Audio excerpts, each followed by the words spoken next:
L'esprit zen traditionnel. Les deux points essentiels dans notre pratique sont la posture et la respiration. Une compréhension profonde du bouddhisme ne nous importe pas tellement. En tant que philosophie, le bouddhisme est un système de pensée très profond, très vaste, très solide, mais le zen ne s'intéresse pas à la compréhension philosophique. C'est la pratique qui compte. Nous devrions comprendre pourquoi notre posture et notre exercice de respiration sont si importants. Au lieu d'une compréhension profonde de l'enseignement, nous avons besoin d'une ferme confiance en notre enseignement qui dit « Notre nature originelle est la nature de Bouddha ». Notre pratique se fonde sur cette foi. Avant la venue de Bodhidharma en Chine, presque tous les termes zen classiques étaient déjà employés. Il y avait, par exemple, le terme « illumination soudaine ». Illumination soudaine n'est pas une bonne traduction, mais j'utiliserai cette expression pour le moment. L'illumination nous vient tout d'un coup. C'est cela la véritable illumination. Avant Bodhidharma, on pensait qu'après une longue préparation, surviendrait l'illumination soudaine. La pratique zen était ainsi une sorte d'entraînement pour obtenir l'illumination. En fait, bien des personnes pratiquent aujourd'hui zazen dans cette idée. Mais ce n'est pas la compréhension traditionnelle du zen. La compréhension qui nous a été transmise depuis Bouddha, c'est que lorsque vous commencez zazen, il y a illumination, même sans aucune préparation. Que vous pratiquiez zazen ou non, vous avez la nature de Bouddha. Parce que vous l'avez, il y a illumination dans votre pratique. L'important pour nous, ce n'est pas le stade que nous atteignons, mais la ferme confiance en notre nature originelle et la sincérité de notre pratique. Nous devrions pratiquer zazen avec la même sincérité que Bouddha. Si nous avons originellement la nature de Bouddha, nous pratiquons zazen parce que nous devons nous comporter comme Bouddha. Transmettre notre voix, c'est transmettre notre esprit depuis Bouddha. Nous devons donc harmoniser notre esprit, notre posture et notre activité avec la voie traditionnelle. Vous pouvez atteindre un certain stade, bien sûr, mais l'esprit dans lequel vous pratiquez ne devrait pas se fonder sur une idée égocentrique. D'après la compréhension bouddhiste traditionnelle, notre nature humaine est sans ego. Lorsque nous n'avons pas d'idée d'ego, nous voyons la vie comme la voyait Bouddha. Nos idées égocentriques sont une trompeuse illusion qui recouvre notre nature de Bouddha.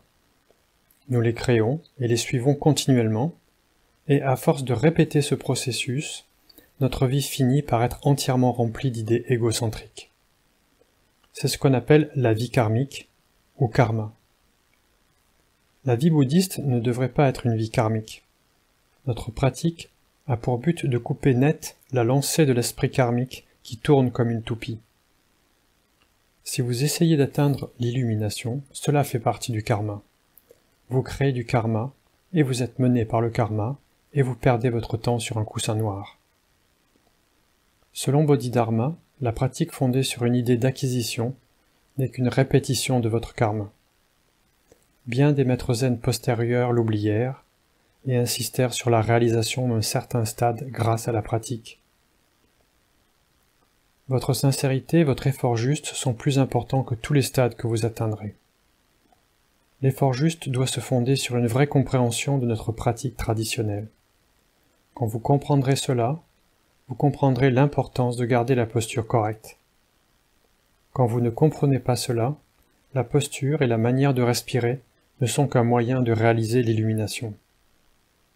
Si telle est votre attitude, il vaudrait bien mieux prendre de la drogue au lieu de rester assis en tailleur.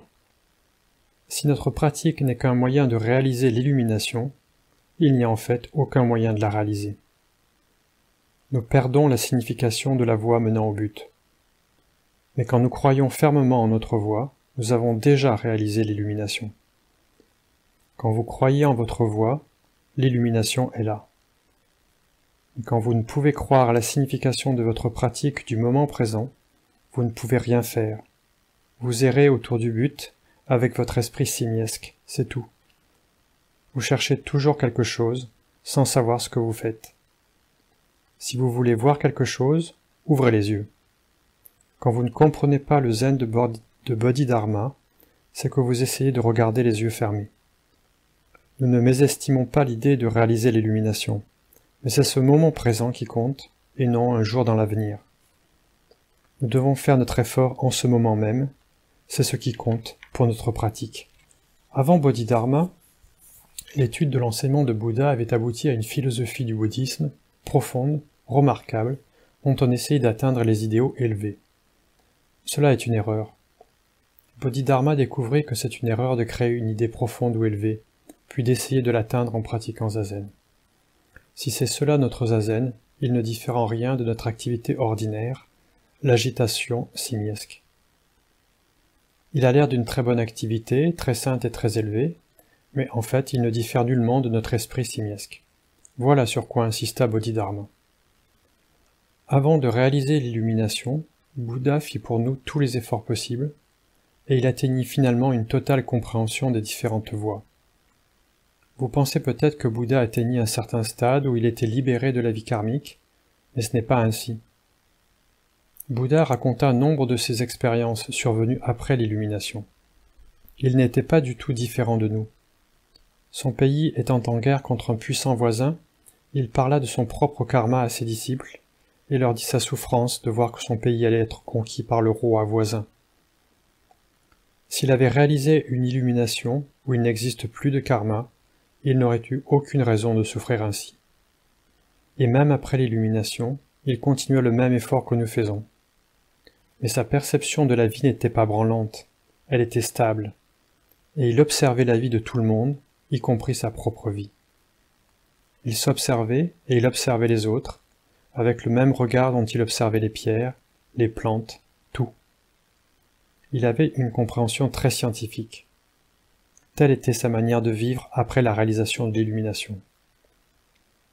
Lorsqu'avec l'esprit traditionnel, nous suivrons la vérité selon son cours et pratiquerons notre voie sans aucune idée égocentrique, nous réaliserons alors l'illumination dans son vrai sens.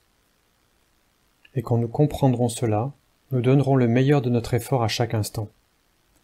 Ceci est la vraie compréhension du bouddhisme. Notre compréhension du bouddhisme n'est donc pas qu'une compréhension intellectuelle. Notre compréhension est en même temps sa propre expression, elle est la pratique elle-même. Ce n'est ni la lecture, ni la contemplation philosophique qui nous feront comprendre ce qu'est le bouddhisme, mais uniquement la pratique réelle.